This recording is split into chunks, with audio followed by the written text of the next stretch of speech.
Amanda. You're my only viewer so far. We're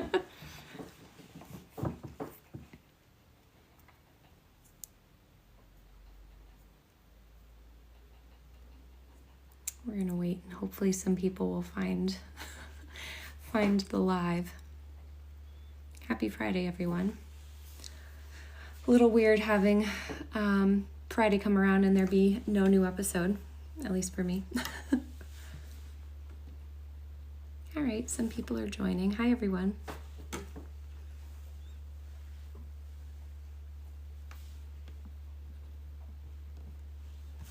I just posted a video, maybe within the last 10 or so minutes, doing the character profile on Captain Richardson, which I know some people had been asking for. And let me tell you, I was pulling together the information today, and it's so hard to condense these books into 10-minute videos. It feels impossible. Oh, you're so welcome. Thank you for watching. Hi, everyone. All right, some people are finding this. Thank you for liking everything. I'm just now figuring out how lives work. This is only my second one, and I still am not 100% sure how everything on the screen works for me at the very least, but we're figuring it out. Am I moving to Instagram? I've been asked this a few times. I don't know, because Instagram is still kind of like TikTok. There's a little bit of a time constraint issue for me. I've been moving everything that I'm posting on TikTok over to my YouTube page because those can be longer form. And as I think about doing a recap of the whole show from season 1 onwards, I really think the long form is going to be necessary for me. So I think I'm going to be sticking to just YouTube, but never say never. I know that isn't everyone's favorite place to watch things, but it's the easiest for me, especially because I talk a lot and I would rather have the ability to talk as long as I need to. I don't know how to put subtitles on these. I'm so sorry. Yeah, I know a lot of people were asking about if I was going to be posting somewhere else. My YouTube page is linked in my TikTok bio if you want to follow on there. I've also contemplated doing a podcast because, again, if I'm going to start from the beginning, I would rather do it right and do it in a thorough job, a thorough manner. So I think that podcast format is probably the best for me because as I'm watching, I take notes and then I go back and cross-reference those notes with the books to make sure that what my brain recalls is accurate. And they end up being very long. And I would hate to have to condense them like I do for the 10-minute. I have to leave out a lot when I do the TikTok videos. I try and fit as much as I can, but obviously YouTube and podcasts are better for that. YouTube is the same username, yes. Do I do something like this professionally? No, I'm an interior designer. I have my own business. I have a podcast voice. Thank you. I've been told that a few times. I didn't ever think that, but evidently I seem to. Blanche says it's the finale already next week. I know. It's crazy. Please start from the beginning. I just started rewatching. I think I rewatch the show every time a new season comes out, and then I just kind of have my comfort episodes that I'll put on every once in a while, but I haven't watched it through the lens of reviewing the episodes, so it'll be interesting to do that and be a little bit more critical about, what happens in the books versus what they show in the episodes. You and the other TikTok girl, I think her name is Doreen. I think people have tagged me in a few things of hers. I'm dreading the TV finale. I'm going to miss it. I'm excited for the TV finale. I'm going to be, obviously, like all of you, not looking forward to the Droughtlander that we all have to go through, but hopefully since they filmed this kind of at the same time as this season, the editing process will be a little bit quicker. So, oh, you asked Doreen, and she's going to Instagram. That makes sense. I get the appeal. It's a very similar kind of format as this, but I think I need longer videos. If I'm a show watcher, is it a good idea to jump into the middle of the books or start from the first? Personally, so I started reading the books after I finished watching season 4. So I watched season 4. I don't know what my live is telling me to do.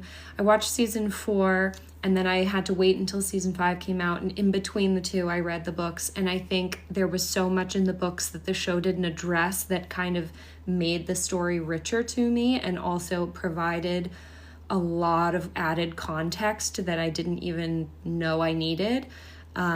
So I'm personally always going to advocate for reading the books, but I also think the earlier seasons of the show do a very good job of following the books pretty closely. But these later ones, you're definitely going to miss a lot if you don't have the book knowledge. I don't think you have to read the books in order to enjoy Outlander. That's something I'll always stress. My dog's coming over. But it wouldn't hurt to read the books. I just finished the 9th. Ooh, where'd your comment go? I just finished the 9th book. What novella should I start with? I would start with the first Lord John novella, which, I have my computer here. I don't want to give you the wrong one. They are in like collections of books and individuals. So the first one is Lord John and the Hellfire Club, which is inside of the book Lord John and the Hand of Devils. So I would start with that. Hi, Cassandra. What are your favorite / comfort episodes? Ooh, I have a lot of them. Pretty much all of season 1 except for the end. In the first half of season 2. I really, really love the episode where they reunite in season 3. Season 4, I don't have like a standout. Season 5, I tend to watch the episode, and this isn't like a comfort episode, so to speak, but the Ballad of Roger Mack I thought was a really powerful episode, so I do enjoy watching that. And season 6 and 7, since they're fresher to me, I don't really go to those first. I think my comfort episodes are the earlier ones. Will I do recaps on Blood in My Blood when it's out? I'd like to. Certainly. I'm actually getting more and more excited about that as it gets closer. And I've always been curious about Claire's parents, and Diana doesn't write about them. So I'm excited to see what the show does with that. Thank you, Brianna. Thank you, Celia. Is Outlander on tonight? No, sadly, they're skipping this week. We have to wait a week. How do you get through a lot of extra stuff Diana adds in the books? Sometimes it's a lot. It is. I think part of what helped the first time for me is that I was listening to it rather than reading it. So anything that wasn't dialogue, I just kind of, it either went into my brain and I retained it, or it didn't, and it wasn't going to make or break me if I didn't pay attention fully. And when I read the books, I can kind of skim and see if it's something that's going to be filler or actual plot that's important. So if it's filler, I kind of skip over it. But I understand it is a lot.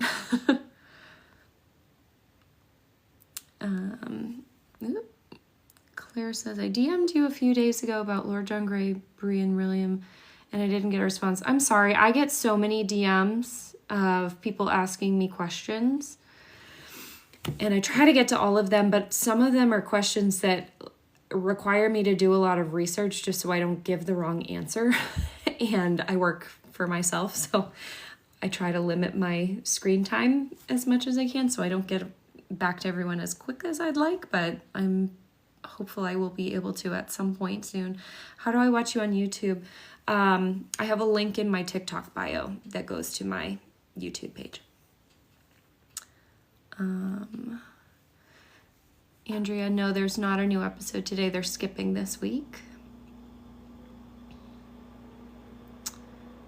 Let's see here. Kate says she was a background extra in the series. Coolest experience ever. Ooh, tell me more. Which episode were you in? That's so fun. I would love to be able to do that. That would be really cool.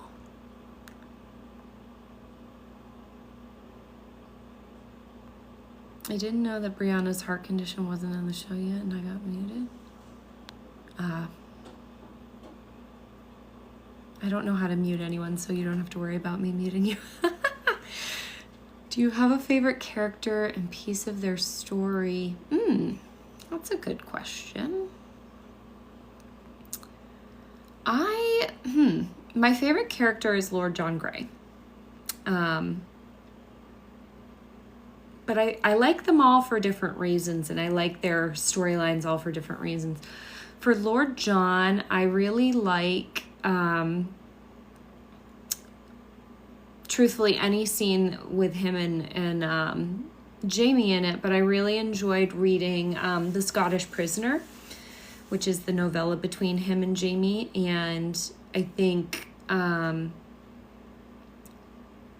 I can't put a finger on like my favorite moment for him, but I think it's just very appealing to me how every time he does or is faced with an opportunity where he could either do the easy thing or the right thing, he always does the right thing, even if it's the harder of the options.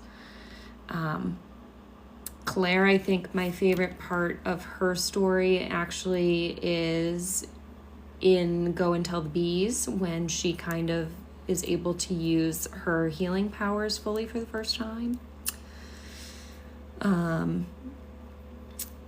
What book do I read after my own heart's blood? It's called Go and Tell the Bees That I Am Gone. And I'm starting to reread it now. I listened to it in the car today. Did Claire and John tell Jamie they get married in the books, or is this an oversight in the show? They do tell him in the books, and they do wait to tell him longer than I think.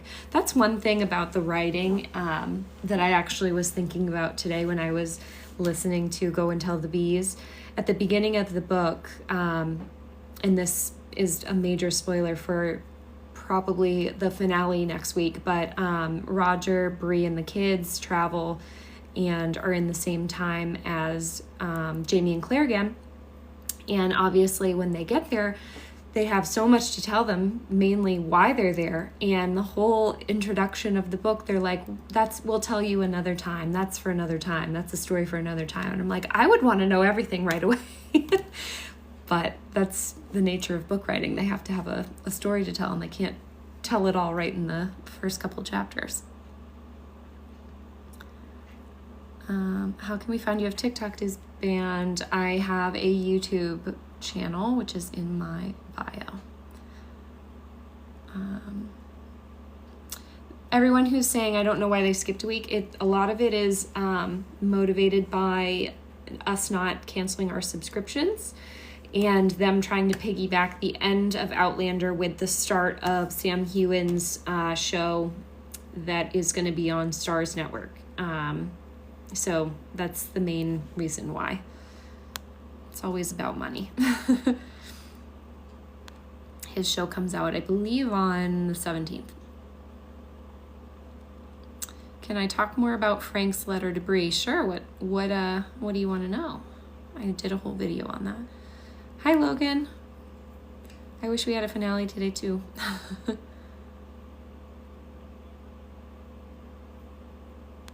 I can't wait for the reunion either. I think that's going to be probably very a short clip. I think they're going to end it with, at the end of the book, Jamie and Claire are sitting on Fraser's Ridge up on the hill where their new house is going to be built, and they're looking down at the pathway, and they see this little family coming up, and they think it's going to be a family of new people looking to settle on Fraser's Ridge.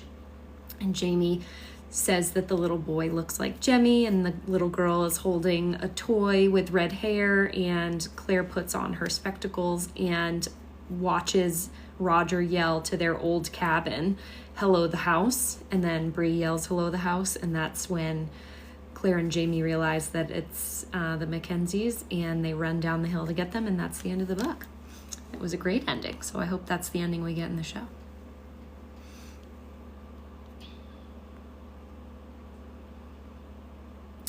Can I explain why the series is ending on season 8? We've got so much more story to cover. I think it's a few reasons. It's a very expensive show. I can't imagine that they have I know there's a lot of viewers still, but I don't think they have the viewership from earlier seasons because it's very hard to maintain that eight seasons in. The other thing is they've caught up to the books for the most part, and they don't know when Diana will be finishing book 10. And I think funding was going to be an issue while they were writing this current season. So at a time, this was actually going to be the finale of the show, not just the finale of season 7. So they wrote it both ways. They wrote it as if they weren't going to be renewed for season 8 and what they would do if they were renewed for season 8. So I think that's also a big reason why so many of the storylines are so condensed, is because if this was going to be the last season of Outlander, they wanted to fit as much in as possible. So I'm happy that we got a season 8. I'm really glad that we did, even though there is so much story to cover. But I also think it's nice that they'll be able to now give us a season 8 that wraps up as much storyline as possible rather than waiting for Diana to write the ending. So we're just going to have to hope that they write it in a way that feels appropriate and satisfying.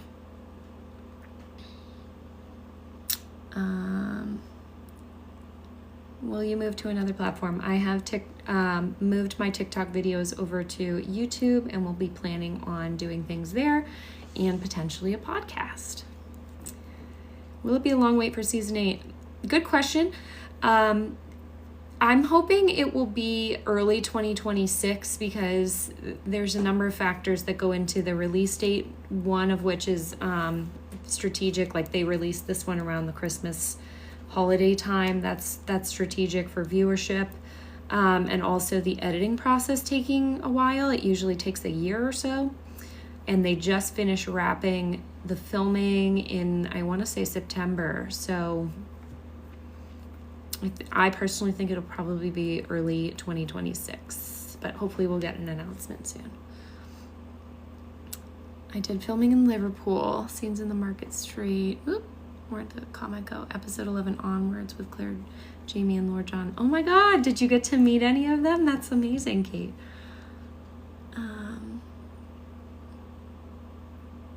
It would have been a good ending to have the series end with Hello, the House. I thought that too when I finished reading Written in My Own Heart's Blood. I thought that was my favorite ending so far. Barb, you're correct. Plus the actors need to do different projects. They've been shooting the show for a decade. Can I talk about William and Jane's story with Fanny? Just about what happens with her? I did do a video on this, but I'll just do a brief explanation for what we'll see in the next episode, just given the screen grabs. In the books, this whole scene that we'll be playing out with Jane actually takes place in Savannah, Georgia. And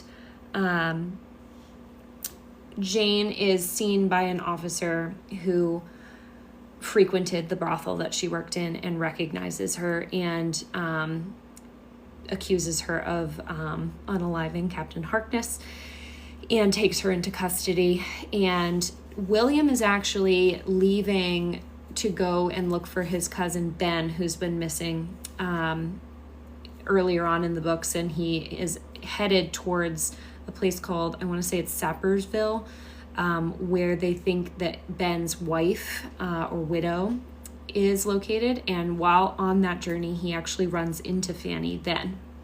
And Fanny tells him about Jane being taken and where she was taken. And after that, he ends up going to the home of the man who took her captive. And when he's there, Hal and Lord John are there, and he asks them to release Jane because she was under his protection. And everyone's kind of like, well, why are you protecting this woman? She's not someone worth protecting. And Lord John tries his best to convince him to release her, but she had already signed a confession at that point, admitting to killing Captain Harkness.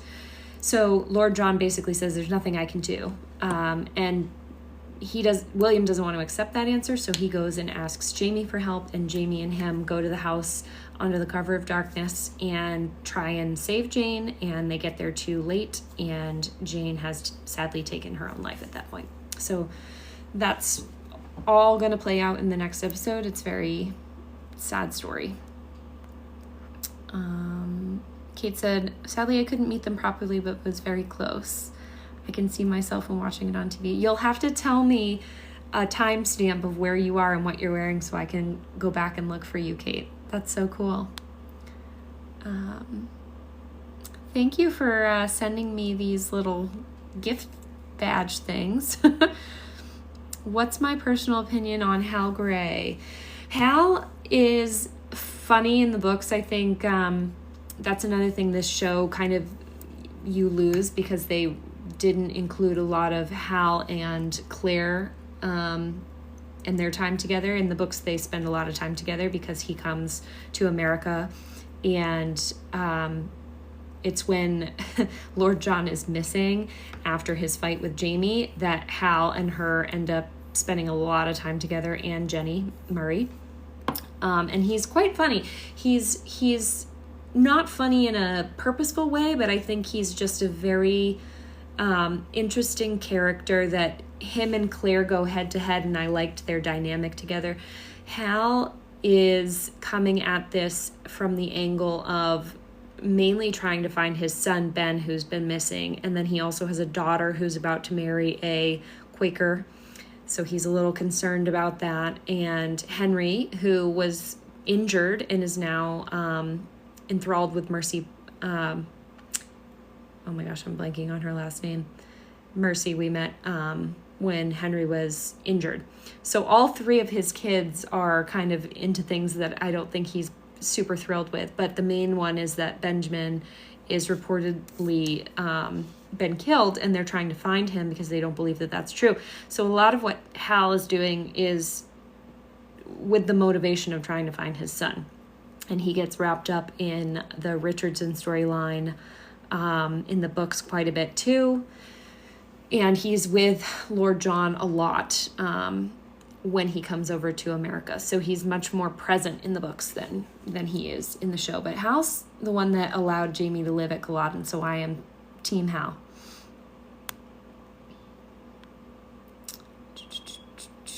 In the books, does William fall in love and get married? Not yet. Hopefully.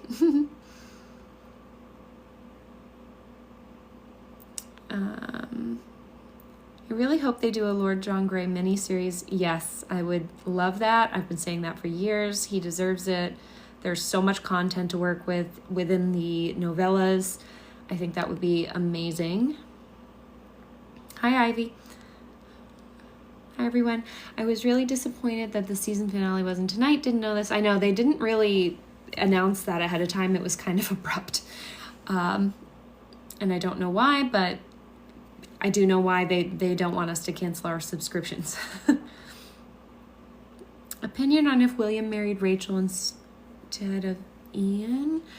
In the books, it's very clear that Rachel always views William as a friend.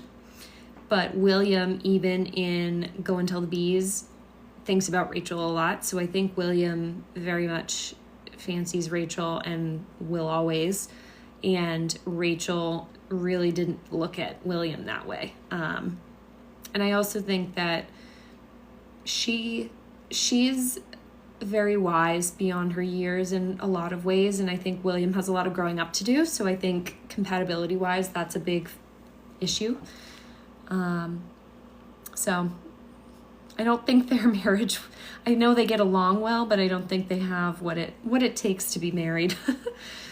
Are there any new books coming out? She's writing book 10 right now, and she releases little bits from it, excerpts, on her Facebook page.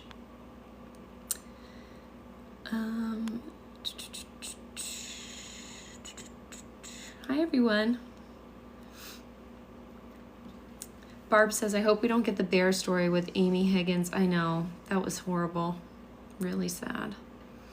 Do you think in the show we'll see Jenny again? I hope so. I know that a number of people had told me in the comments that the actress that they hired to play her was supposed to show up in 2 more episodes, but I think that likely, because technically we're also supposed to see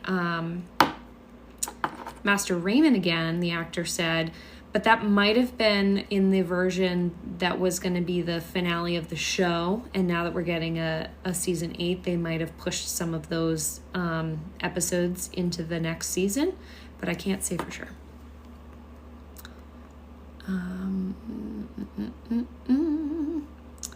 The bear story, do I want to talk about that on here? I don't know if anyone even remembers Amy Higgins because she isn't in the show, so it might not resonate with anyone.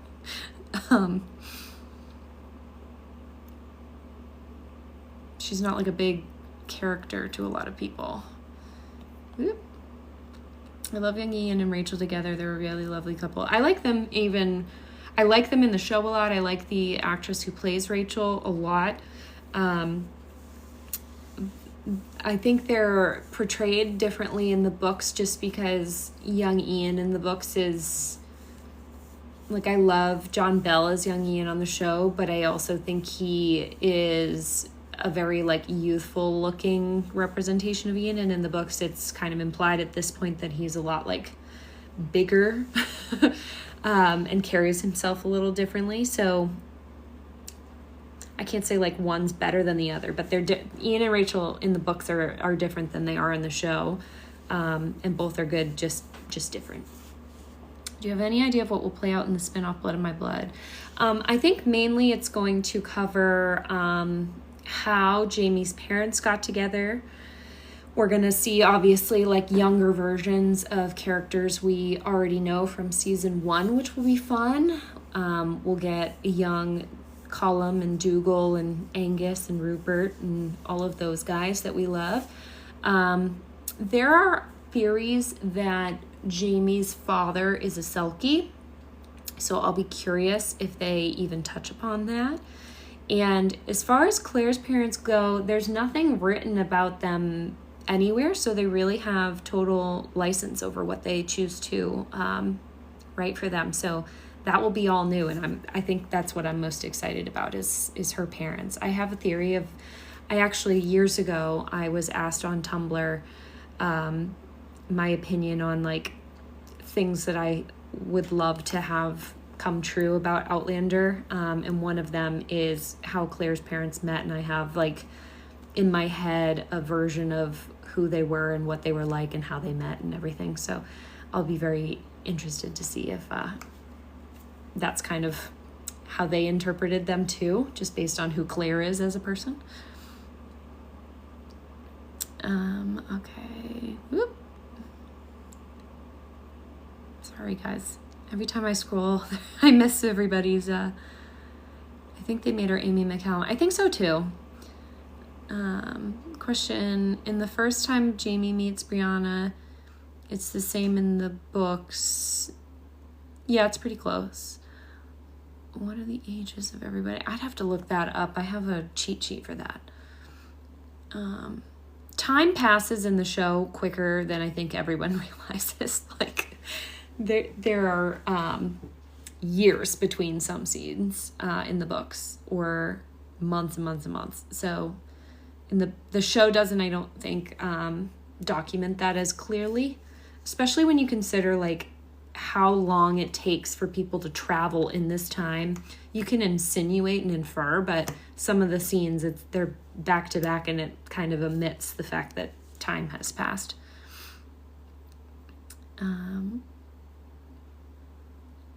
Could you go into what Jenny's storyline was supposed to be?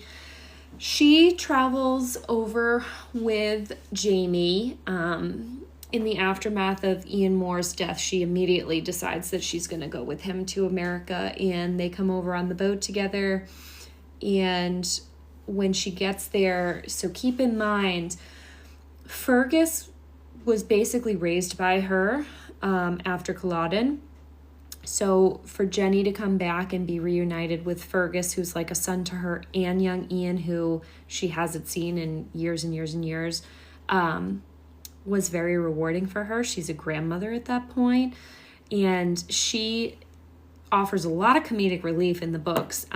She helps Claire a lot in Philadelphia when they first get there, because Jamie and Lord John are both gone from the house after the big blowout with William, and she's there when that happens, and she provides some comedic relief in that whole scene. She helps Claire with dealing with Hal, because Claire and her basically kidnap Hal. And then as they are traveling from Philadelphia to Savannah to Charleston and then over to the Ridge, she's obviously there with all of them. And then when they get to the Ridge, she helps with young Ian and Rachel for a lot of it. And then she ends up having kind of her own happy ending of sorts in at Fraser's Ridge. So there's a lot for her. She's definitely featured a lot in the books. So if you like her character, I would say definitely read the books, because she's present in there. I hope we get Murta. Yes, I did see that they cast a younger version of him. Yes. And Angus and Rupert are being played by their sons, which is awesome. Why is there no story on Claire's parents? Diana has said repeatedly that she just has no interest in writing about them, and she really doesn't have anything of note to write about them. So she just hasn't. So that's why we don't have any. Can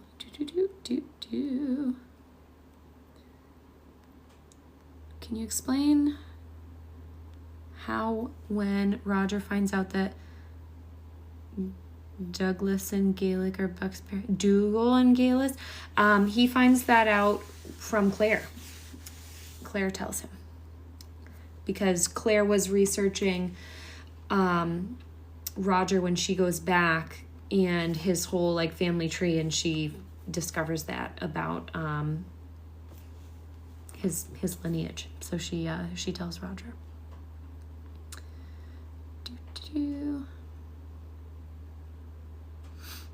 How does Claire know I don't know what that is a question or response to, but isn't it that boat ride when Jamie supposedly sunk? Yes. So that's why in the books and in the show, young Ian builds two cairns.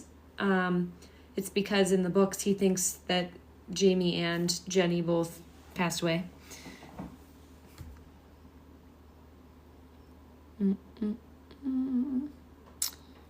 Whoop. Also, she had never traveled. Yes, Jenny has never left her home. So she got to go to France with Jamie first, where they got on the ship, and then she travels all along the coastline. And actually, there's a point at which Jamie makes a comment about how she's become so much more cultured already just from seeing so much in such a short amount of time. So yes, she definitely gets to see a lot more of the world and how it works. I hope Fergus and Marsley appear in the next season. They do. The actors did film for season 8, so we will get them. I don't know if they're going to take any of the storyline from this season that they skipped and include them there, because as of the beginning of Go and Tell the Bees That I'm Gone, which I believe they're not pulling a lot of storyline out of, they are in Charleston and the rest of the family are in Fraser's Ridge again. And Germaine is the only one that goes back to Fraser's Ridge with Claire and Jamie.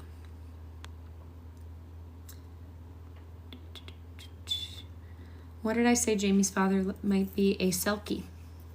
which is of Scottish lore. The books are a lot more like mystical. There's a lot more like magical elements to it. Claire talks about Selkies a lot in the first book, actually. And the other thing to think about here too is that Jamie has powers. He can't time travel, but he has like the power of seeing in his dreams the future, and that comes from somewhere, and a lot of people think that it's from his dad. So that's why some people think that he might be a Selkie. Sorry guys, let me scroll back here. Do the books ever tell us why Jamie is able to have the visions of the future? Not yet, but again, there's a lot of theories. When I make my video about Jamie's ghost, I'll be sure to include that in it because a lot of my theory has to do with that. And the show doesn't really touch on it as much as the books do.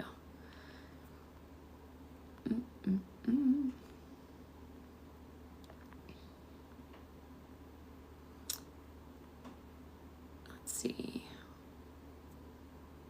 Grace asked what my theory is on Jamie's ghost. I have said this in the last live. I do have a theory on it.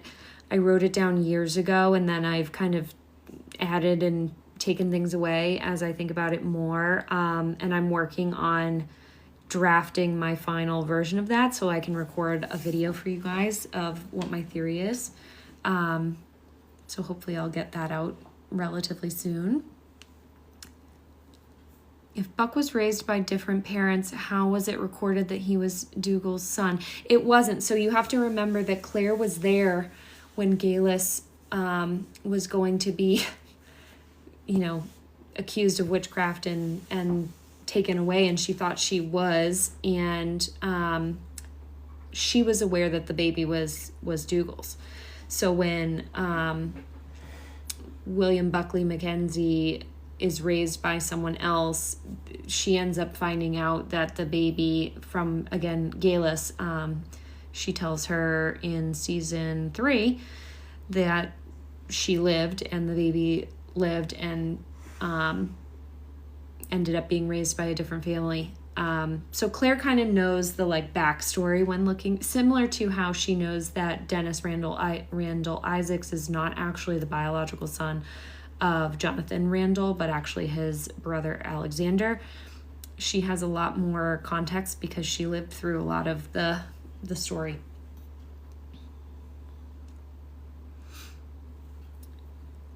I hope Diana doesn't let us down about his ghost. I do too. I feel like that's something though that everyone has made such a big deal out of that I'm sure she's thought about it ad nauseum.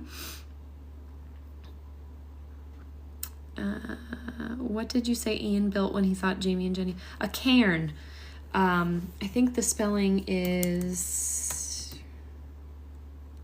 Cairn. Yep. A mound of rough stones built as a memorial or landmark, typically on a hilltop or a skyline. So that's where Ian buries Rollo, and that's also where the family buries Henri Christian. Doesn't Claire see Loch Ness Monster? Yeah, that's again this is the stuff that the show leaves out that the book includes. Yes, Selkies are they kind of change between human and seal form in the mythology. It's like Celtic and Norse mythology for Selkies.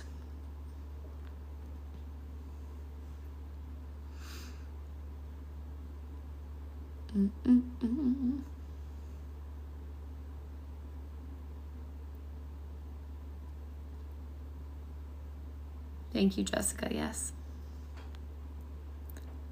I'm not ready for the death of Rollo either. But I think that was one Outlander death that I was okay with because he just goes in his sleep from old age, and that's the best way to go for him. Does the show talk about Germain being a time traveler? No. Germain is a very funny kid, and I hope that we get a lot more of him in the next episode, because he's at that young age where he's old enough now where he wants to be a man in the book so badly, and he's very much like how Fergus was with Claire and Jamie when he was younger. Like, he's dying to get in on the action, and he's involved in everything. And when they go back to Fraser's Ridge and Fanny's there, like, he looks after her in a nice way, and he's a funny character. And the death of his younger brother impacts their family a lot, and so Marsley asks if they'll take him, just to kind of separate him from them, because they're living in a city that will be occupied. And again, he's like Fergus, where he's going to get wrapped up with the wrong people and in the wrong things. So him being at the Ridge is the best thing for him, and he's a very funny, interesting character. I like him a lot.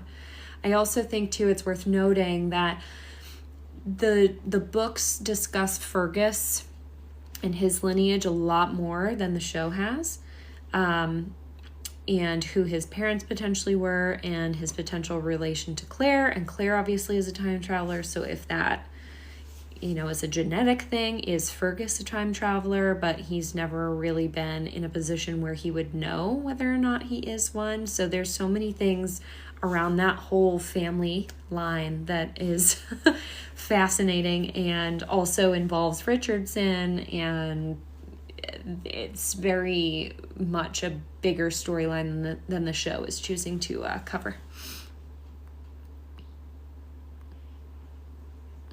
Have I visited Scotland in any of the filming locations? I have been to Scotland twice now. It's probably my favorite place on earth. I went to a lot of the filming locations in Edinburgh, where they did like the print shop scenes from season 3. I went to a few places in the Highlands. I went to the filming location for Ardsmuir, which is Blackness Castle, I believe is the name of it. Yep, Blackness Castle. I went to where they filmed Lallybroch. I went to a few places, and it's all beautiful and it's all amazing, and I would highly recommend going to Scotland at some point in my life. I would love to live there. I wish Frank would come back somehow. I do too, because I think one of my favorite parts of Written in My Own Heart's Blood was that he came back in the way that he did. So I was a little bummed when they chose to write that part out. Again, I get it because of time constraints, but yeah, I wish they at least did like the letter reading with his voiceover or something so that we got him.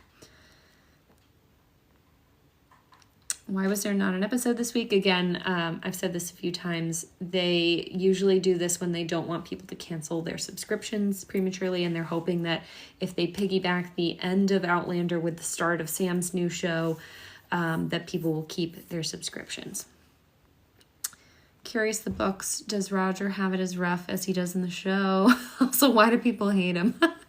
Yeah, Roger has a very rough go in the books, I think, of all of them. So keep in mind too, like when him and Bree go back in time, Bree was basically trained on how to survive in this time by Frank, and we find that out in Written in My Own Heart's Blood, that he taught her how to shoot and how to hunt and all those things because he thought that at one point in the future she might have to go back in time, and he wanted her to be prepared for that.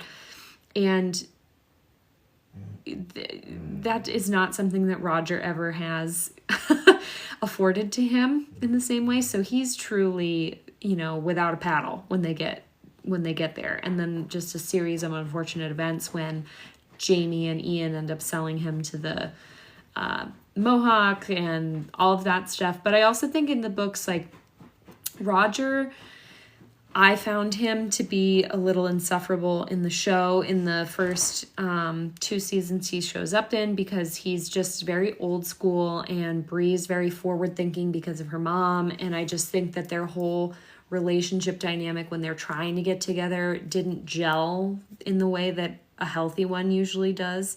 Thank you, Tammy. So that creates a lot of friction with people. But again, like, he was raised so differently than Bree that it makes sense that they would have those challenges. But in the later books, I actually really like Roger, and he's very important to the storyline in a number of ways. Him and Claire have a lot of really significant conversations with each other, and he grew on me. I think the same can be said for the show, whereas I really didn't care for him as much in seasons 4 and 5, but in 6 and 7 I started to more. And then, you know, he has his moments now and then when I think he's a little insufferable, but I think that's also the beauty of Diana's characters, are that they're not perfect. Thank you, Tammy, thank you. They're not perfect, and they're not meant to be likable. Like, she makes them people that are complex and not always likable. So that's part of the appeal and unappeal of Roger, is that he does some bad things and he does some good things, but they all do. I don't know how you keep up with all the individual stories. They get so complicated.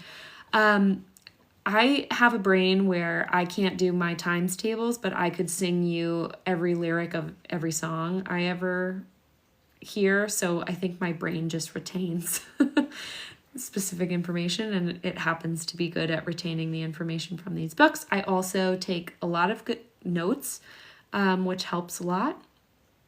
And I have Kindle, so I can keyword search in the books to find things if I think I know what something is and I want to be sure. I can quickly search, so that helps too. It's not all up in here. Let's see here. Were Claire's parents travelers? Again, they haven't been written about, but obviously Claire is, so someone in her line must have been, and I'm hoping they will explore that in the prequel show. I think that one of my favorite parts of the books was finding out that how Roger's dad was a time traveler and what happened to him, and then having the payoff of that. So I would love if we get some sort of like very cleverly written explanation as to what happened to them, because they all we know is they died in a car crash when she was very young, and then she was raised by her Uncle Lamb. So they could go any direction with it, and I hope it's something really cool and fun. What's your favorite character from the book and the show? I really love Lord John Grey. I think he's great. So this is also interesting, is like Claire in the books to me is different than Claire in the show. Jamie in the books to me is different than Jamie in the show. They're all different in the books and the show, but Lord John I find equally enjoyable in the book and in the show. And I think that's why, in part, he's my favorite. Does Bree being Frank's book back in time, and does Jamie ever see? So Bree does bring a book that Jamie, it's actually like dedicated to him, and he reads it. So yes, he does. Let's see. Thanks everyone for the hearts and stickers and badges and stuff. I still don't know how any of this stuff works, so I'm learning as we go, but thank you all.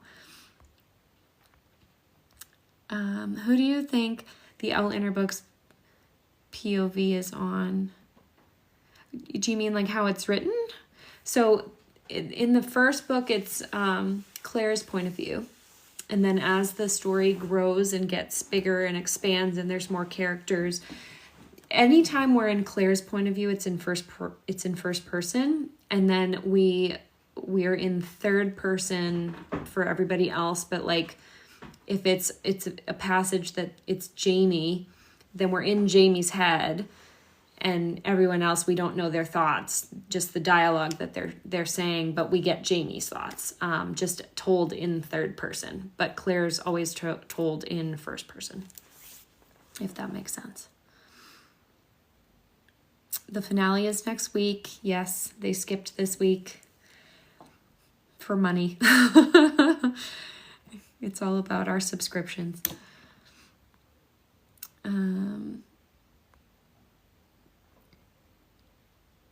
See, other people love Lord John too. I was wondering if Jamie knows that Frank resembles Blackjack Randall. In the books, he doesn't. That was a show thing.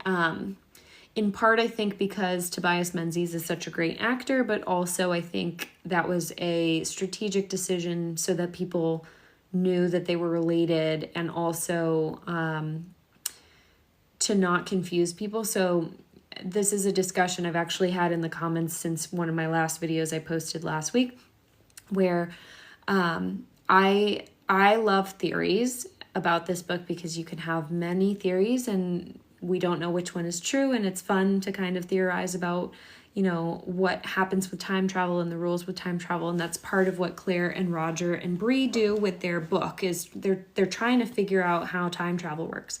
And when Roger goes back in time, he admits that he was thinking about Jeremiah, and his last thought was about his dad. And so he gets pulled to where his dad was. Now, people think that Claire gets pulled to that specific time because her and Frank were talking about Blackjack Randall, and so she was thinking about Blackjack Randall, and he was in her brain, and that's why she gets pulled to that time, and that's the first person she sees. And so I think in the show, that is an easy way to remind the viewer about Blackjack and what Frank was telling Claire about earlier on when they were with, oh my gosh, what's his name? Brain fart. With Roger's caretaker. I'm blanking on his name. Anyway, they're with him and they're researching Randall, and then Claire goes back to the time where he is. And part of my theory about Jamie's ghost is that Claire is pulled to that time for another reason. Again, it's a theory. So I don't think that it was obvious that they resembled one another. And you have to remember too that Blackjack Randall is not actually the one who had the baby with Mary Hawkins. It was his brother. So it's not technically, you know, a descendant of Blackjack that Roger's line comes from. Obviously they were brothers, so it's similar, but it's not directly from him. But yeah, I don't think in the books they were ever described as resembling one another quite the same way as being twins like they are in the show. Reverend Wakefield, yes, thank you, everybody. I have like 30 comments about that. See, sometimes I don't remember everything. Man, I love this show so much. Who thought you could dissect it? That's why I love it. I love storylines that are this well thought out, and just the world building is amazing. And that's what I love, is that you could think about it from a million directions and still find things that you don't know the whole story about, which is a big reason why I love it so much. Acting wise, who do you think does the best portraying their character? I think that John Barry is perfect as Lord John Grey. I said this in another video, he captures like his humility, and John in the books is very black and white, and you don't get many opportunities to know his emotions. He's not a very emotive person or emotional person, and he always has this front on, because keep in mind, he's living in a time where it's very dangerous to be what he is and reveal that to people. And so he always has this very obvious front on. And I think that David Barry brings emotion to him in a way that the books is not able to portray in the same way as like a show format can. So I think he does a really great job with his character. I think Sam, his version of Jamie is fairly true to book Jamie. I think like some of the things that book Jamie says, it's obviously what a Highlander of that time would say, but I don't think it would be as well received on the show if they let him talk the way he does in the books. But he captures, I think, his ruggedness and his like pride very well, and the way he carries himself is very much like how I envisioned Jamie when I was reading it. I think him being Scottish and having that like deep respect for country and kin and all that stuff bleeds into it too. I think Katrina is a wonderful actress, but again, like her version of Claire is just different. Not saying that it's a bad or a worse version, it's just different. But yeah, I would say David Barry. That's a long-winded answer. Is there a book character that you feel needed to make it to the show? There's a few. I'm surprised that they didn't include Dorothea Gray, or Ben. But that's only because if they were going to follow the books, they're important because they're like a sub story that goes on for the duration of book 9. One change, this isn't saying that it's a character that should have been on the show. I mean, Dennis Randall Isaacs is another one that you could put him in, and he does impact the plot, and he's a callback to earlier seasons, but I don't think it's 100% necessary.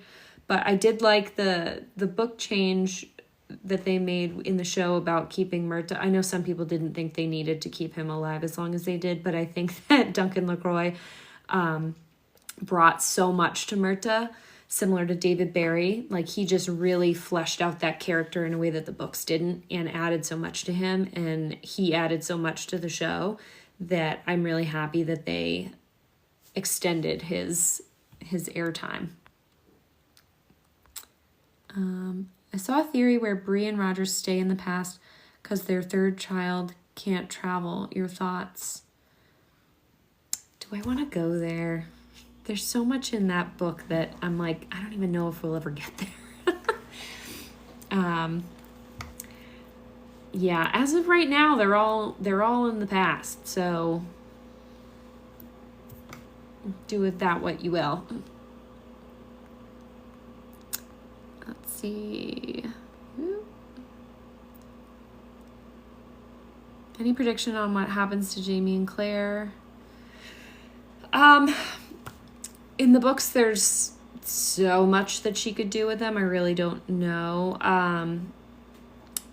I think the big storyline that's in the books that I think the show hasn't reminded us of in a while is that when Jamie was younger, he was told that he has a certain number of lives, and Claire and him continuously count those lives that he's been granted throughout their relationship. And so it's almost like this ticking time clock that they both are very hyper aware of. And I would like to think that by the time they reach the end of however many lives he has, that they both just like pull a notebook and fall asleep together, and that's the end. And then their story kind of begins again because they're in a time loop. I just want them to have a happy ending, personally. Does Lord John Grey in the books have a beard? He does in book 9, but that's because he's kidnapped and can't shave.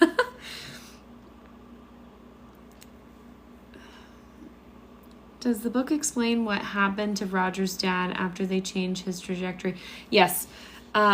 He goes back to where his plane was, and he ends up going back to the flat where him and his wife lived. And at that point, it had been bombed during the war. He finds out from a neighbor where his wife went, which is where her parents lived. And while he is looking for her, he goes down into the tube, and there's an air raid, and she has Roger, and she throws Roger up to him to save him because the tunnel's going to collapse, and she ends up losing her life, and he hits his head on the train tracks, and he ends up also passing away in the tunnel, but saves Roger. They did a little very, very quick kind of like a flashback that Roger said felt like a memory. But he does see his dad as a kid again, very briefly in that tunnel. And then his dad was never identified because he didn't have his dog tags on, which kind of brings us back to his dog tags when he's back in time. So yes, that's what happens to Roger's dad. I heard you mention in a video a rumor about a movie. Yeah, so people were saying, what do I think about the season 8 ending the whole story, even though there's another book? A lot of people have been insinuating that they might do a movie once the latest book comes out and kind of cover that in a series of movies potentially. And I said that would be quite a great way to cover it, because there's just so much that happens in these books that I really don't think one movie would cover it all. And I think that potentially that would be a little easier for the actors, but to get all of them to be available to shoot a movie is also going to be challenging. So I really don't know if the finale will be the finale and that will be it, and we won't get a movie, but I would love if they did one.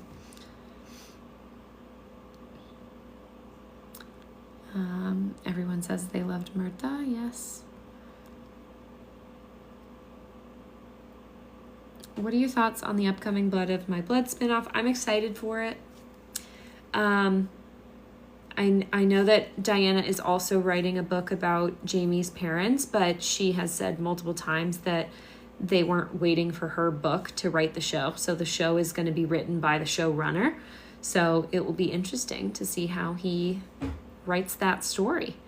Barb says, is he blonde in the books? She means Lord John Grey. Yes, he is.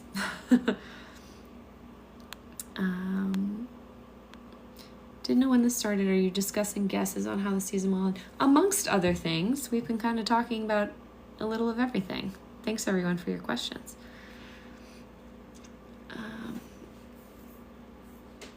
Let's see here.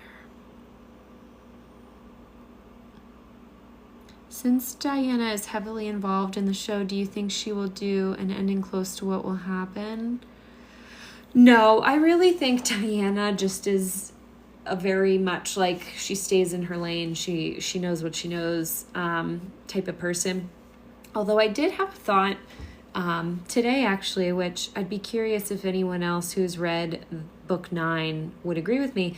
So book 9 was the first book that she wrote post the show being a thing and her being involved in the show. And there were certain scenes in the book that I personally was reading and I thought, like, this is reading almost like a screenplay. Like, it would be better to see it rather than how I'm reading it. Which I found interesting because, again, she wrote all the other books before the show was a thing and she was writing screenplays. And then she wrote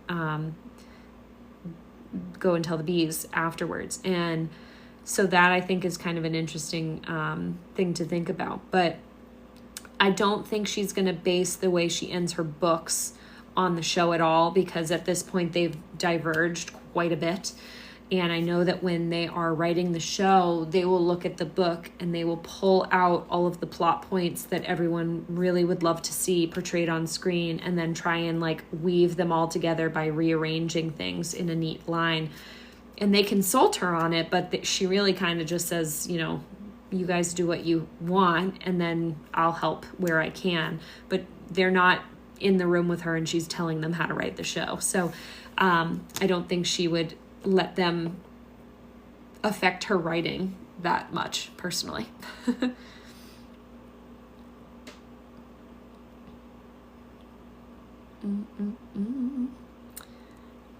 No, the finale comes out next week.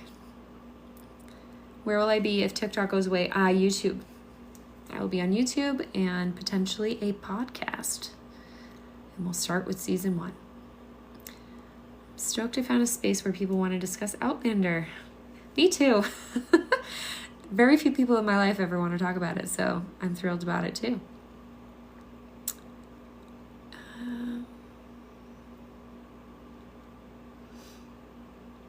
When's the last episode? Next Friday. Someone says, why did Mary marry Blackjack Randall? Couldn't he still support her without doing so? It's to legitimize their child, to make sure that Mary was taken care of, because Alexander's going to die and Blackjack is being told by... Whoop, hold on, guys. Blackjack was told by Claire how he dies, and he knows that he will in Culloden, so they're just protecting Mary Hawkins by doing that, so that she's taken care of. I thought Bees was different but more similar to Fiery Cross, long and meandering. Share.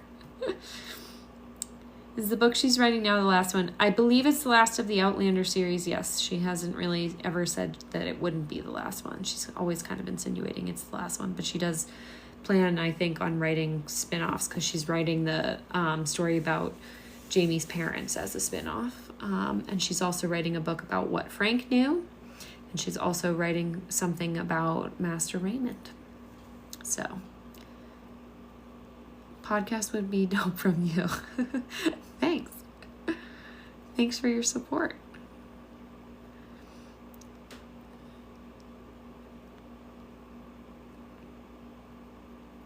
I think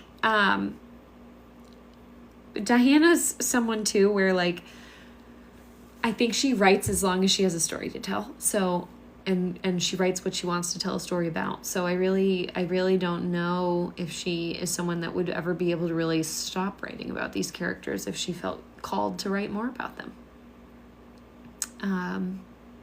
Mary says, halfway through book 1 via audiobooks, loving it. So glad. Welcome to the club. That's the other thing too. I feel like a lot of creators on here, and I hope I'm not someone who gives this impression at all, but I've seen feedback of people saying that it's almost like they can't be a fan of Outlander if they haven't read the books, because they're missing out on so much of the story, or they don't know the true story. And that's just simply not true. I think I've always been a firm believer that they're two different stories at this point, and you can enjoy both for what they are, and you can enjoy one without the other, and you can enjoy both together. But I am just a big fan of trying to get people to read. So I encourage people to read books, because it's a great way to escape in a different way than what we're doing now, scrolling on our phones. And I do find that it adds a lot of richness for me to the show, having read the books. But I'm glad, Mary, that you're enjoying them. Let's see here. Do we know who Alex Randall's wife marries after Blackjack? Yes, she marries a man, I forget his first name, but his last name's Isaacs, which is why their son Dennis goes by Dennis Randall Isaacs for a time. And he is a very wealthy Jewish man, and he's raised by him.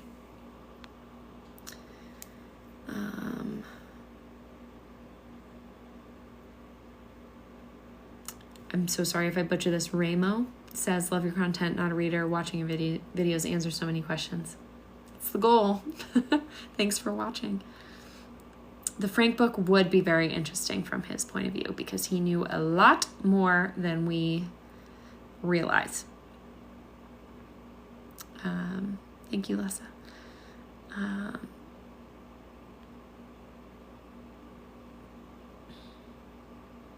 Julie, you've got to Bees. Have you read Bees yet?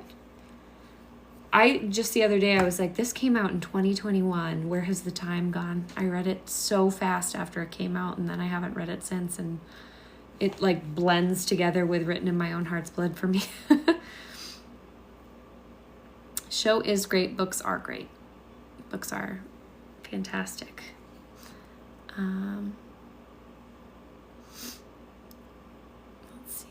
You do a great job of filling in the gaps. Thanks, guys. I try. Yeah, I think, too, a lot of the feedback I get, and hopefully people who enjoy my videos feel this way, too, like, the show, I think, does a really good job of kind of like telling the story linearly, in a linear way. And the books kind of like sew it all together, you know, like there's so many things that are heightened if you know the backstory or the context that the show just simply can't express. And also the other thing too that is just the nature of the two mediums is that in the books we get so much more time with each of the characters in their brains, knowing what they're thinking, what they're feeling, and how they're handling scenarios mentally and emotionally, and the actors can convey that only so much.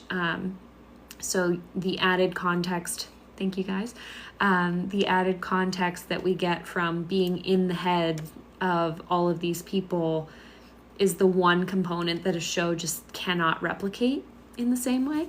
So I think that's a huge advantage of reading the books, is that you just like are in that character's brain going through the scene. And sometimes the actors, I touched on this in our last live, and this is no like shot at them, but both Katrina Balfe, who plays Claire, and Sam, who plays Jamie, have said that they don't read the books. And sometimes I'm like, if you read the books, you would know how they feel in this moment, and you would have this like big, broader understanding of like what future and past events that they're thinking about and referring to, and that might inform their acting differently than how they choose to portray it. And again, like, they're entitled to do whatever they see fit for the character, and I don't think that there's been that many examples where I'm like, I wonder if they would have handled the emotion differently or better if they read the books. There's a few times with Jamie specifically where I think it might have helped, but again, I'm just happy we get a show, so I'm not going to be complaining over here.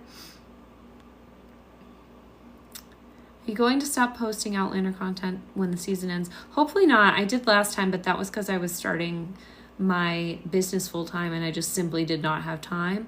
So I'm hoping to get all my ducks in a row and set up a podcast of sorts, or at least a long format YouTube channel where I do my breakdowns for each episode, starting with season 1, which is a big undertaking, but I'm excited about it. Which book is my favorite? Written in My Own Heart's Blood. The one that the current show plot is focusing on. Locks and Books says, I watched the show first, but I'm reading the books now. My next book is Voyager. Voyager's a fun one. I hope you enjoy it.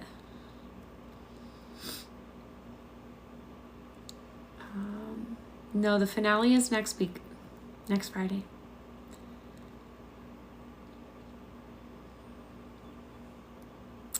I cannot imagine playing a character from a book and not reading it first.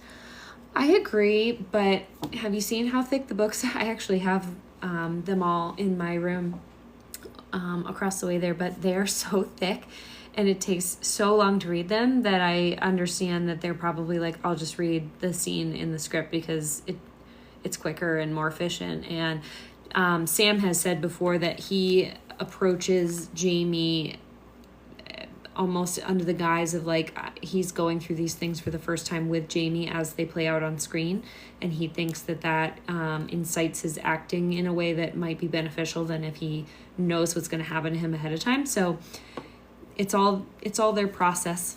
But I'm somebody that I'm like, give me all the spoilers, give me all the info. I would want to know everything about it first myself. Super interesting. Sam and Katrina didn't take the time to read the books. Yeah, they did the first one, and then after that, I think it was just like too daunting, probably. Yes, Madison, same username as TikTok. It's also in my TikTok bio.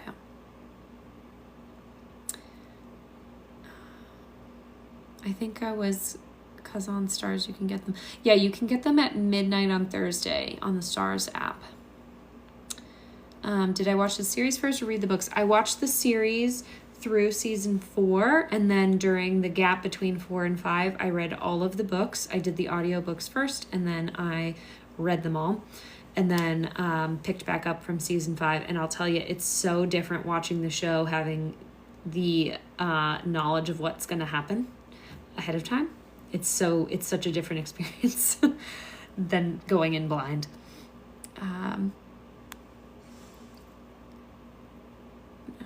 A podcast starting from season 1. Thank you, Kirsten. Yeah.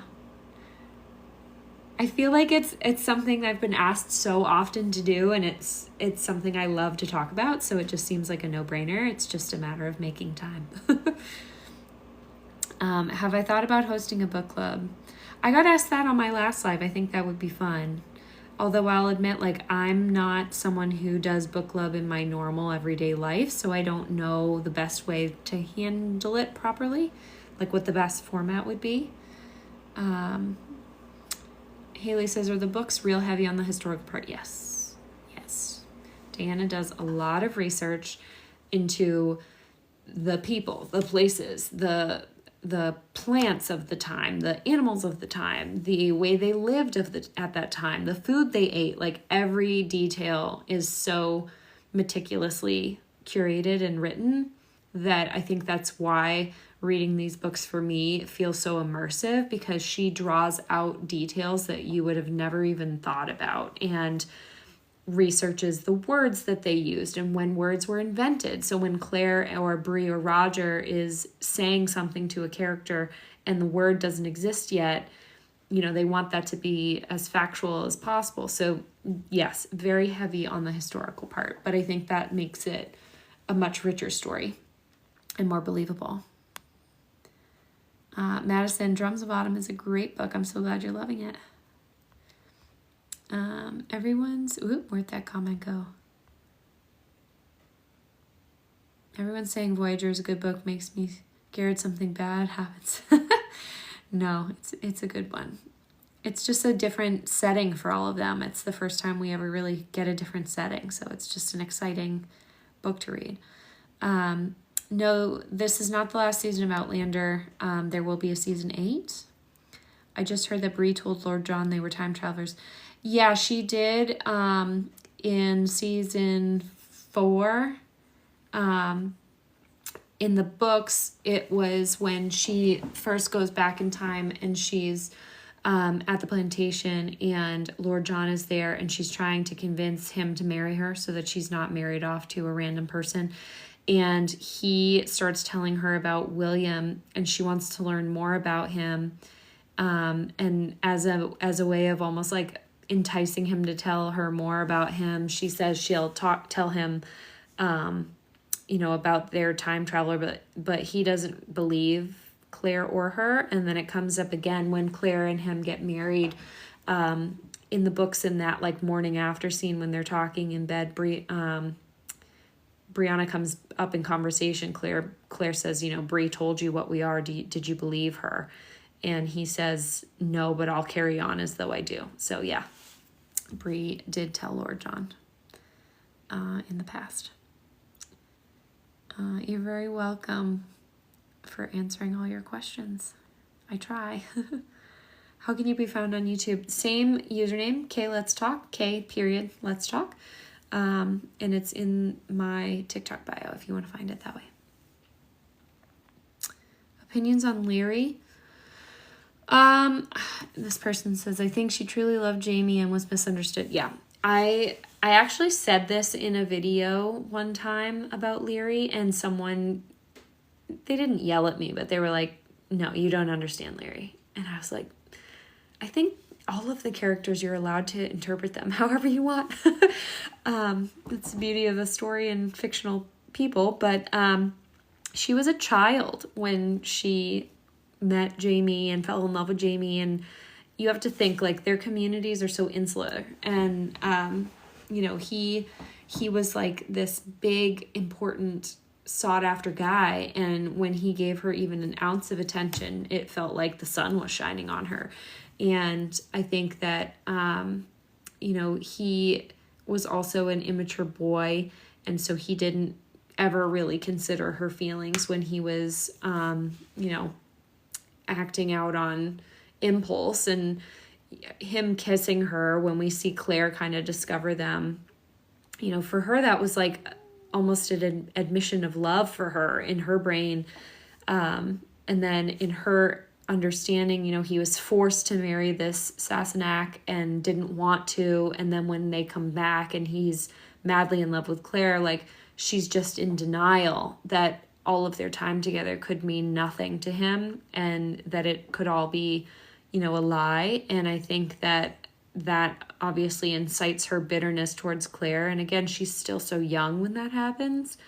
And her upbringing was hard. I mean, Mrs. Fitz explains that early on too.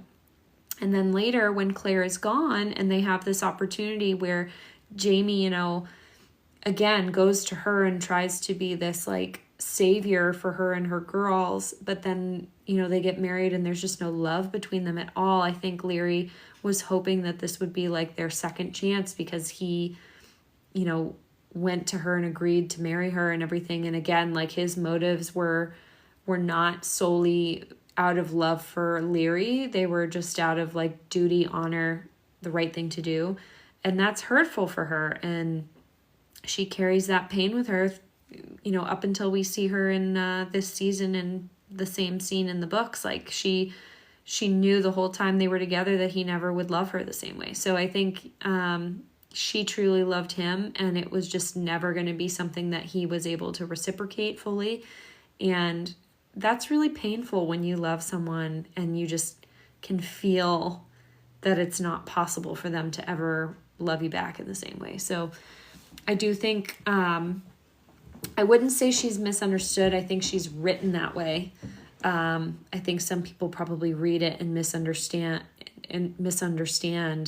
the greater context of her age, how she grew up, and Jamie's fault in the whole scenario too. So that's my long-winded opinion on Leary. She's an immature woman, but I also think she's a product of, you know, the environment she grew up in and the events that took place. And she didn't have a good marriage when she did get married. And hopefully the man she ends up with, she gets everything she wants. But I think she's very damaged by the time that happens too. That was a long answer. Are the audiobooks different from the books? No, but I think Davina Porter, the woman who is the one that acts them all out, she just adds like a little more richness to them because she gives everybody their individual voices. And that, I think, when you're reading it, like, makes it a little easier with all the dialogue to kind of get into it, if that makes sense. But no, the stories are the exact same.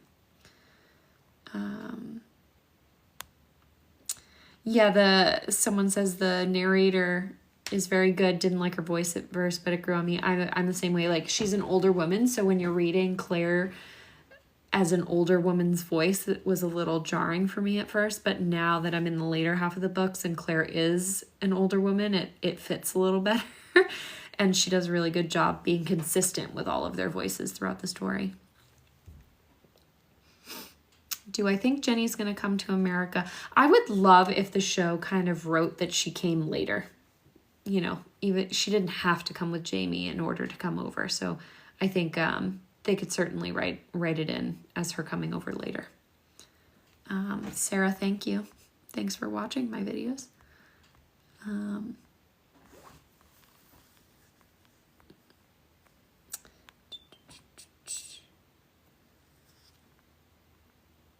Instagram, no, I don't have an Instagram. Right now it's just YouTube. Have I been frustrated of how something or someone was portrayed in the show?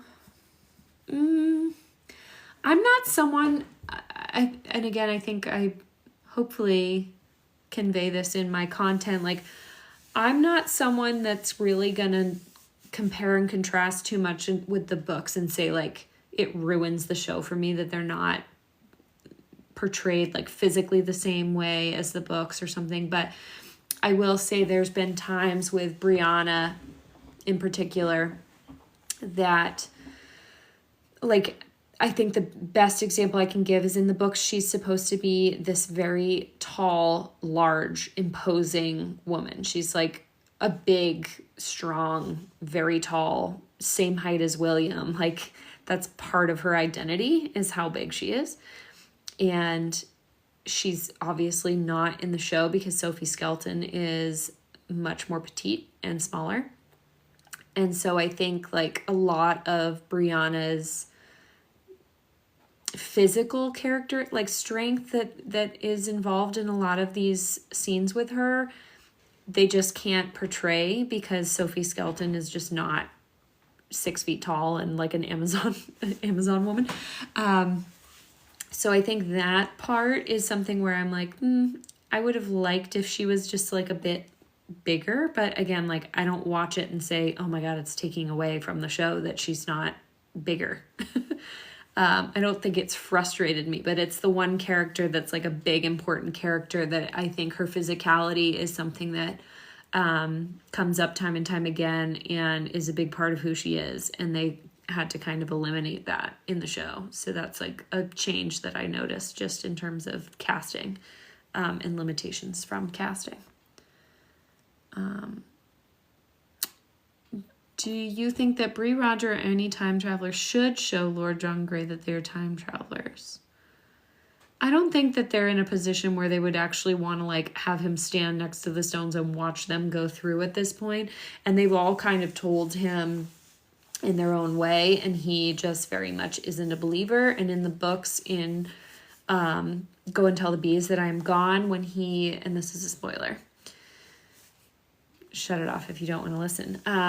In Go and Tell the Bees That I Am Gone, he ends up being kidnapped by Ezekiel Richardson, and Richardson also tells Lord John that he is a time traveler like Claire and her daughter and, you know, other members of her family, her grandkids. And again, like he's just not willing to believe in it. I think that he handles it with humor a lot of the time and denial a lot of the time. And I think that it's just such a bizarre concept to him that he just won't even allow himself to go there mentally. So it's not like they're hiding it from him. I just think they know that he's not someone who is going to believe it until there's like, you know, solid proof in front of him that he can grab onto and understand fully. You know, for them to say it is one thing. Grab onto and understand fully. You know, for them to say it is one thing. You know, and they're also prophesizing things that will come true, and he has yet to see one come to pass. So I think that's another thing is once something that they kind of prophesize, and Claire does give him a few indicators of people who will turn their coat and what will happen to them. And I think that that's kind of like her last ditch effort of kind of saying to Lord John, like, this is proof that I know what I'm talking about. How would I possibly know this? But again, he hasn't witnessed any of those things come to pass yet. Is Jamie still considered married to Leary and Claire to Lord John Grey? No. Both of those marriages are annulled when Claire is alive and when Jamie is alive. So, no. Oh, so this isn't the last season. Nope, this is not. There will be a season 8.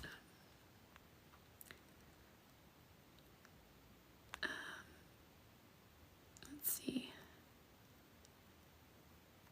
I don't know what send a lion means. I'm not super well versed with lives, but I'll try to answer your question. I was surprised by Sophie's arms though. Yeah, she's a very strong gal. She was a ballerina. So don't get me wrong. I'm not saying that she's not a strong, capable person. She's just not 6 feet tall. I mean, like, Bree is someone that walks into a room and every person stares at her because she just is such an imposing, like, striking woman. And Sophie Skelton's beautiful, but she's not, her physicality is not the same. So that's the big difference for me. And yeah, it's hard to hide yourself when you're that tall and that big walking around in the 1700s. You know, people remember you. You can't just disappear into the crowd. She also does, someone says, I wish she had the strong Boston accent. I'm from the Boston area. I don't have a Boston accent myself, I don't think. But yeah, in the books, she does have a strong Boston accent. So that's another thing. Like, she's this tall, striking, redheaded woman with a strong Boston accent, and everyone's like, where the hell are you from? Who are you? She stands out quite a bit. Yes, my YouTube is the same as TikTok.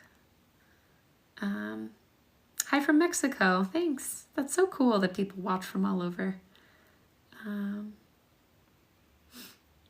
If you think about it, they have 8 more hours to tell so much story. They do. But it's still not enough somehow, which is just the crazy part. Do I think Bree, Roger, Jem, and Mandy will reunite with Claire and Jamie? Yes, they do in the books. And I think that will be how they choose to end the finale, is when they arrive back at Fraser's Ridge, which I think will be a beautiful ending to the show. Not a cliffhanger, which I like. It is a cliffhanger in one respect, but I think that would be like a very satisfying end without it being something like big and dramatic. At least for me, I would prefer it not being big and dramatic.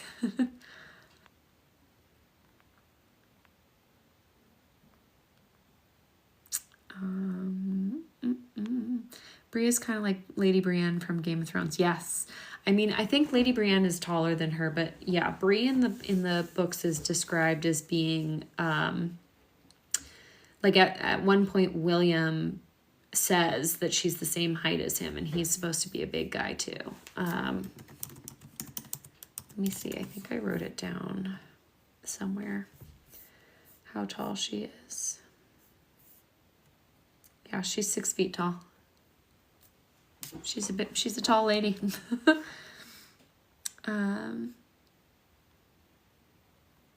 Yeah, Stephen Bonnet is, I don't think they ever describe him in detail, but yeah, he probably was bigger in the books than how he was depicted in the show. I just started reading book 2, and that's how I imagine her, so it's a big difference from the show. Yeah, in the books it comes up a lot how big she is, how tall she is. So yeah, I think that was like the one change for me that I and it can't, like, I don't want to sound like I'm, not happy with the casting. It is what it is, but it's definitely, like, you can tell that she's her father's daughter. Everywhere she goes with Roger, she's stared at. It's definitely a big part of her personality. Do any other characters die? There's always characters that die in Outlander. Can I give some spoilers on their reunion? Sure. So,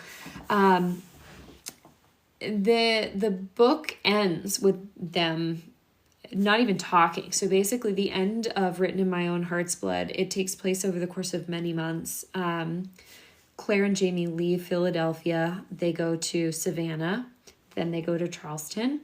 And they were planning on waiting until the spring to travel from Charleston to Fraser's Ridge. They go earlier than they intended.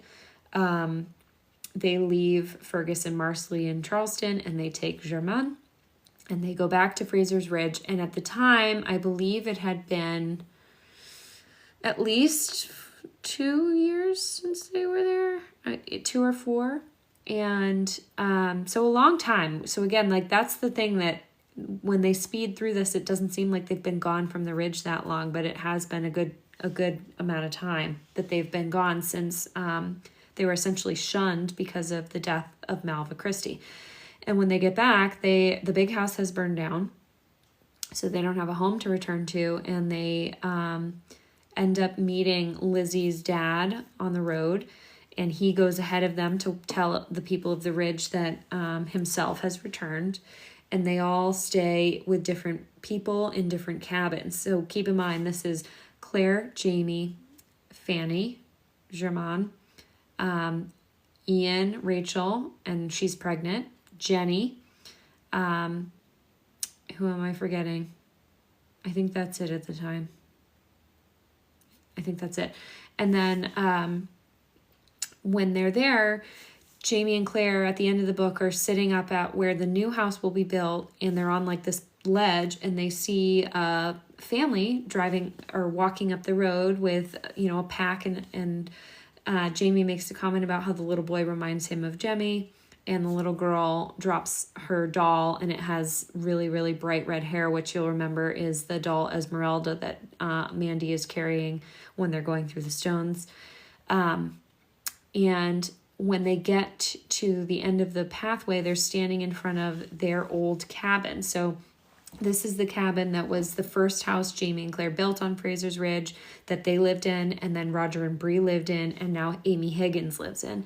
And when they get there, Roger yells out, "Hello, the house," and then Brianna yells out, "Hello, the house." And Claire and Jamie can tell from that it's them, and they run down the hill, and that's how the book ends, is them running down the hill to reunite with them. And then the opening of Go and Tell the Bees That I'm Gone is them sitting around the fire with Jem and Amanda, and they're kind of just in like shock that they're all together again, and there's this overwhelming sense of joy that they're reunited, but Jamie and Claire know that there's something seriously wrong if they came back to the time that they're in now, because they left to avoid having the children there in wartime because it's not safe, and it was safe in the future, and so something must be really terribly wrong if they're suddenly safer back then.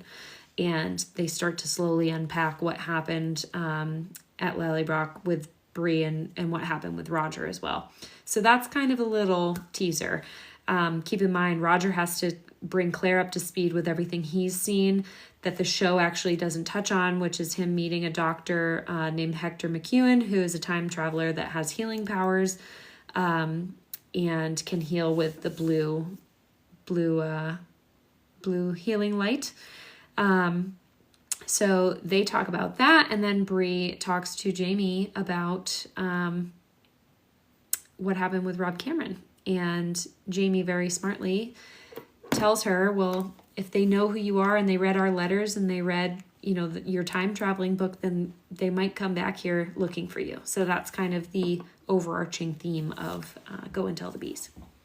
Long-winded answer. Do I enjoy writing as well? I'm actually writing my first novel.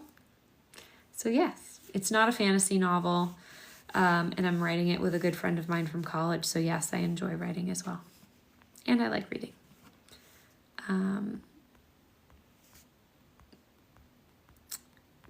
The Battle of Kings Mountain stopped my heart in the last book. Same. Same. That's an intense scene. Even with the wig, Sophie doesn't look like a redhead. Yeah. That's fine. We dealt with the same thing with Sam.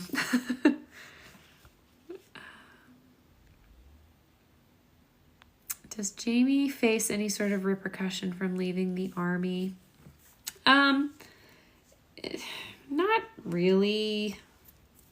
Not really. Keep in mind, like, again, this is something that was written in the books that the show didn't really touch on, but when Jamie's deciding in the books whether or not he's going to join Washington, a big reason why he agrees to is because the position of general allows him the ability to resign at any point in time. And he goes into it knowing that that's something that he wants to do for him and Claire, because he's kind of dragged Claire into war over and over and over again, and he wants the ability to kind of back out whenever he sees fit. So yeah, they have a conversation about like what happened and why he resigns, but he's not, forced to do anything. I mean, that again is like part of the reason why he accepted the role, is because of his ability to give it back up whenever he saw fit. Why is the 9th book called what it's called?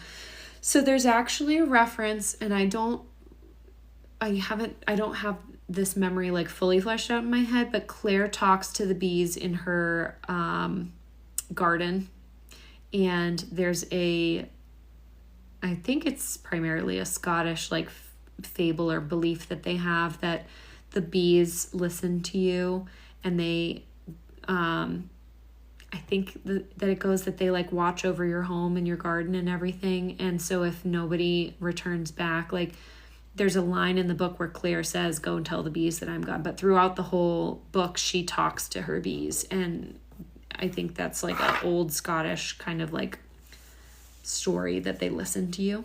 I'm very much not giving you a fully fledged answer, but that's what my brain is recalling. Did Roger and Bree ever finish reading all the letters in the box? Yes. She purposefully spread them out because she wanted to keep them alive as long as possible. And if she finished reading the letters, then they would really be gone to her. Thank you, Emily. I hope it will be fab. It's very hard to write, I'll tell you. But yes, I'll definitely tell you guys all when it is out. I also will probably need people to read it to make sure that it's any good and edit it. Someone's asking what my name is. It's Kelly. Why does Frank write a book including Jamie's death that doesn't seem to be accurate? So he researches that, and technically Jamie does die in that battle. So I'm sure in history somewhere it was recorded that he did, and that's what Frank, wrote about. Yes, reference to a poem or something. I think you're right. How did the box of letters arrive to her? Jamie and Claire wrote multiple copies of all of the letters, and they put them in multiple boxes, and they delivered them to Edinburgh and asked that they be sent to Reverend Wakefield on a specific date, in like waves, basically. So they tried their best to plan on at least one of the boxes making it into his possession, but they left it in Edinburgh to be delivered there at a certain time, and they put Jeremiah's full name on it so that Bree and Roger would know that it was from them, because people don't know Jeremiah's full name. Do they ever go back and get the gold? Jamie has it hidden on the ridge in book 9, along with his storage of all the whiskey that they're making. Some of the gold. Thank you for following over on YouTube. I appreciate it. The Battle of King's Mountain is the name of the battle.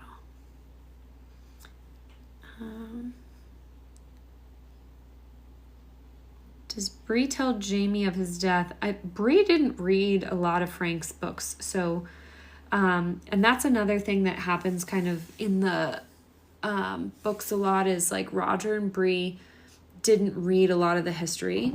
They read up until certain points. So at a certain point, none of them know what happens to any of them ahead of time. And the other thing too is that Frank kept a lot of things from Claire purposefully. So I'm sure he knew a lot more about things that Claire did or partook in and omitted them from being something she could find or read about if she didn't research it herself.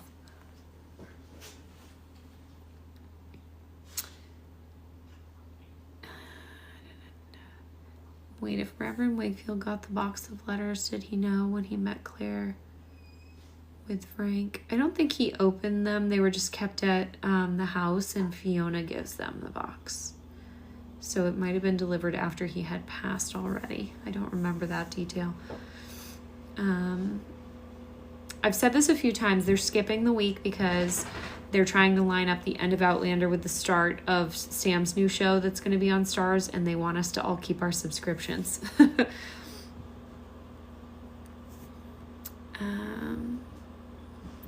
Yeah, a lot of people will cancel their subscription as soon as Outlander's over, and they're hoping that we'll get hooked on Sam's new show.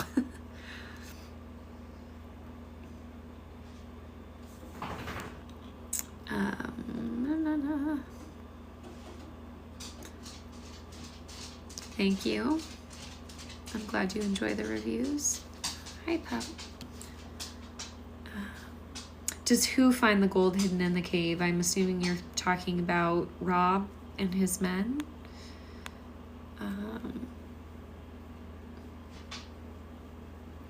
Rob and his men, I don't think, so this is something I actually mentioned in my most recent video that I posted about Captain Richardson and his storyline is, you know, he is obviously a time traveler, and someone says, what's your puppy's name? I have two. My dog's name is Lady, and she's named after Game of Thrones Sansa's direwolf lady. And the one that's next to me right now is her sister. Her name's Remy, and she is my parents' dog. So my parents have the sibling of my puppy. And she's a good pup. What was I saying? So Richardson, I did a video on him and reasoning behind, you know, like his motivations and going back in time. And there's multiple theories about this that they haven't fully fleshed out. Hopefully they'll get answered in book 10, but he says that his goal in going back in time is to change like what happens with the revolution. Oh, thank you for the butterflies. That's so cute. He wants to change the outcome of the Revolutionary War, and to do that, you would need more than just him trying to make that change. So I do think that if that is the case, he must have other people that came back with him, or at least are working with him in some capacity. But he also is a member of Rob's gang, so he's aware of the gold, so he might also be using the, you know, change the revolution and kind of lure all of the family members away from Fraser's Ridge to go after Lord John, so that they, you know, leave Jemmy and Amanda in a more vulnerable position, and he can use them not only to get the gold, but if both of them have, you know, the powers that they do, they're obviously very important people that he could use in some capacity. So I'm curious how that storyline is going to play out.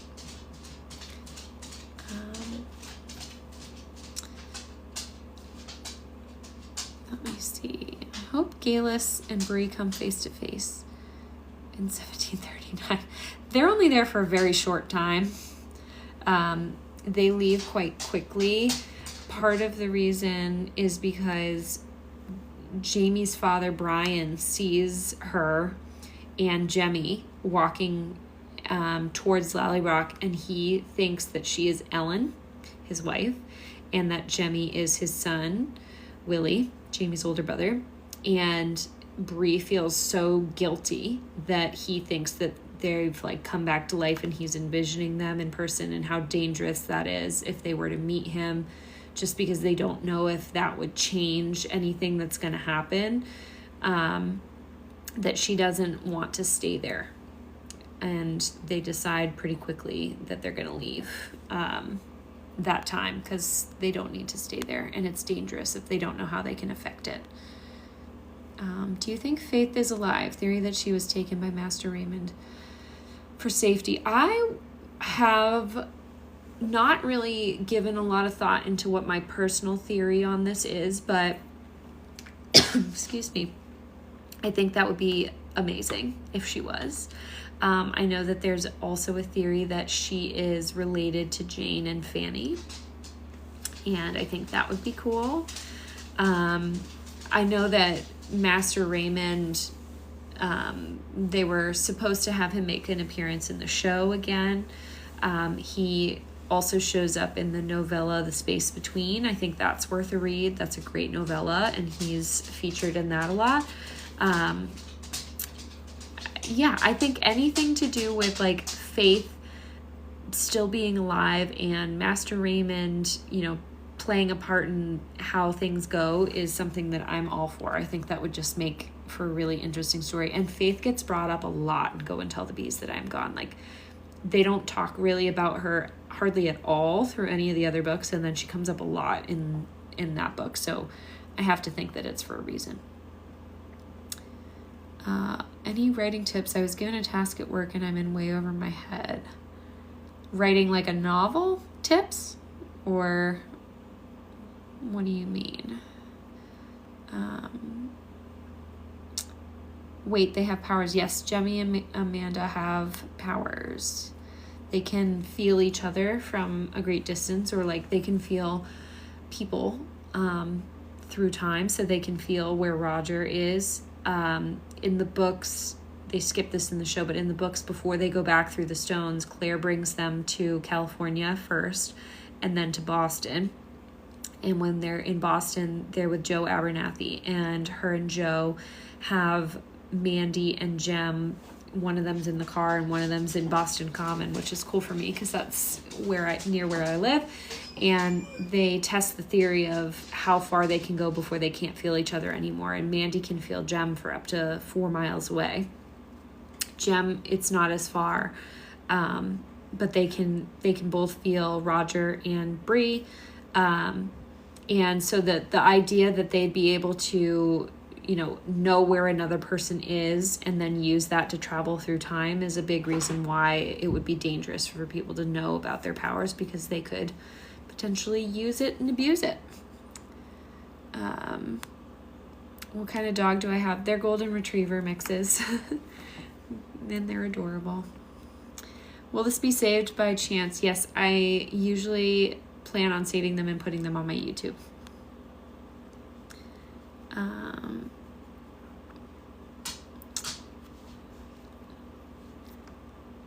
Yeah, I would read the books. I would read the books if you're curious. Could Fanny be Jane's daughter? No, Fanny is Jane's sister. Novel writing tips. Hi, Remy. I think the big one that I've kind of learned is like writing something bad is better than not writing it at all, and you can always kind of like fine tune it after the fact. But the hardest part for me about writing the novel is just like getting the bulk of it done.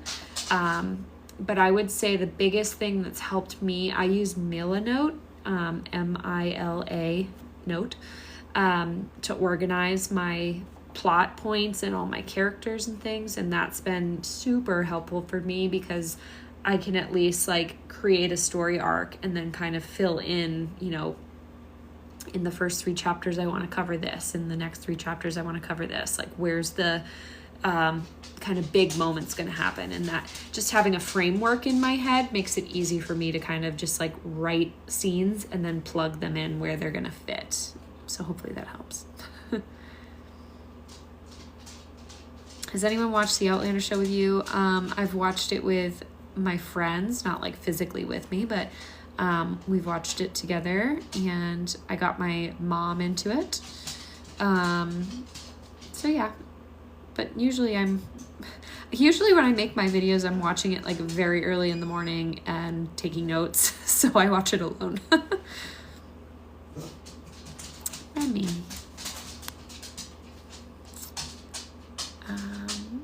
The puppy. Remy, come up here. Come up here. Can you say hello? This one's Remy. Hi, Rem. She's making an appearance.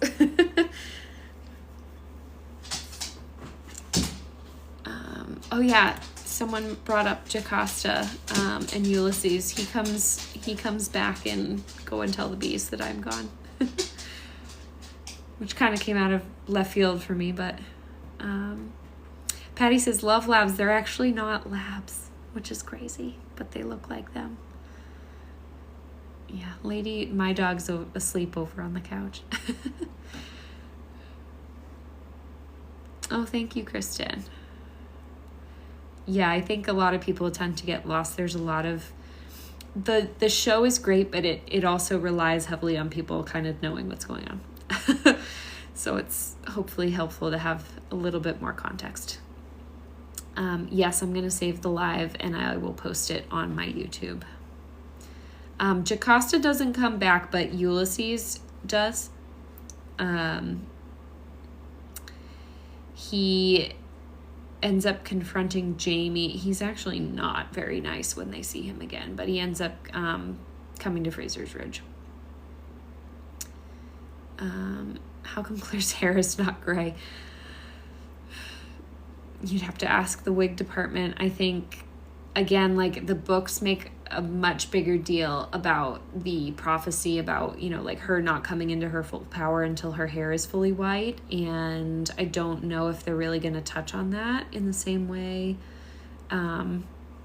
that the books do. So they might not be, you know, putting as much emphasis on her hair color as they do in the books. But yeah, like I think Claire in the books, they kind of use that as like a important plot point of like where we are in the trajectory of her coming into her power, and they're not really touching on her power that much in the show. So Cash says, wait, whose hair turns white? Claire. In the books, there's a prophecy that when her hair is fully white, that's when she will have all of her powers at their fullest extent. Her power is it's not made entirely clear fully. The prophecy is a little vague. It just says you'll come into your full power, but the same as Hector McEwen in the books, the blue healing power. So like when Claire is in France after Faith and the miscarriage, and Master Raymond is able to heal her. In the books, she can see her bones glowing blue when he runs his hands over her body to heal her. And Claire has that same ability where you can... Hector in the books describes it to Roger, and this is a conversation that Roger actually has with Claire. He knows what it's... If you're injured, like he touches Roger's neck and he says he knows what his throat should feel like. And he just puts his hand there and imagines that Roger's throat feels like how a healthy, healed one feels like, and then he can kind of heal him in that way. So that's what they're insinuating is what Claire's full power will be. And that does happen in book 9.